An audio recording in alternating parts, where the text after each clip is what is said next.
Good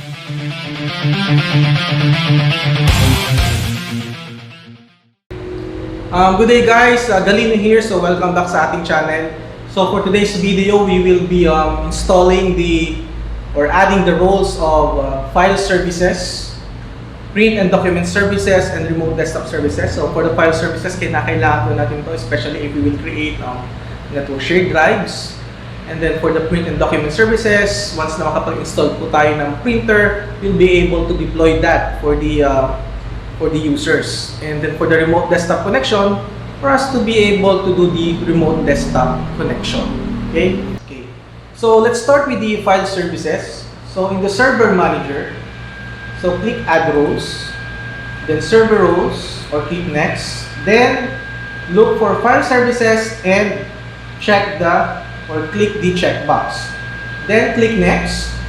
So introduction to file services. File services provides technologies that help manage storage, enable file replication, manage shared folders, ensure fast file searching, and enable access for Unix client computers. Okay? So may malawak po yung pwedeng maging role ni file services when it comes to storage and shared folders. Okay? So click next. Then on the role services, select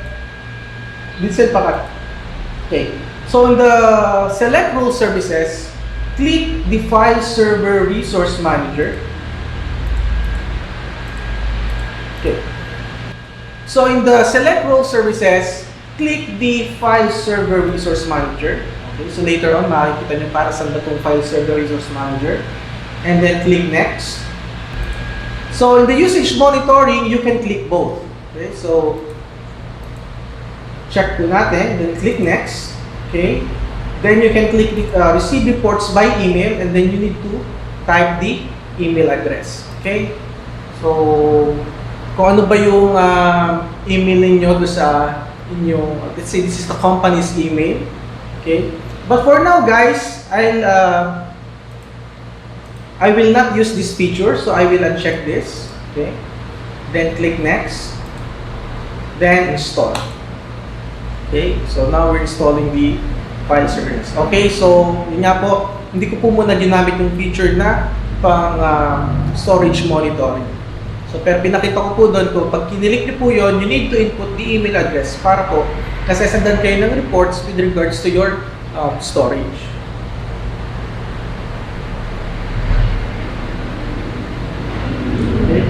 So after the file services, next to install is print and document services. So same din po sa server manager, add roles, then look for print and document services, click next. Then print and document services enables you to centralize print server and network printer management task. Okay, so click next. Then nakaselect na yung print server, just click next and then install.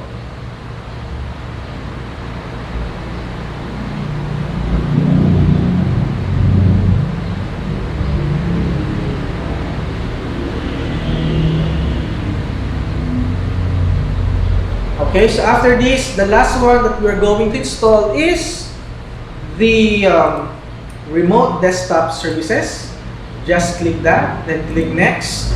So remote desktop services, formerly terminal services, provide technologies that enable users to access Windows-based programs that are installed on an RD remote desktop session host server, access the full Windows desktop of an RD session host server, or access a virtual machine. Okay. So just click next. Then don't forget to click the remote desktop session host. Then install remote desktop session host. Then click next. Then click next. And then for now, do not require network level authentication. Click next. And then configure later.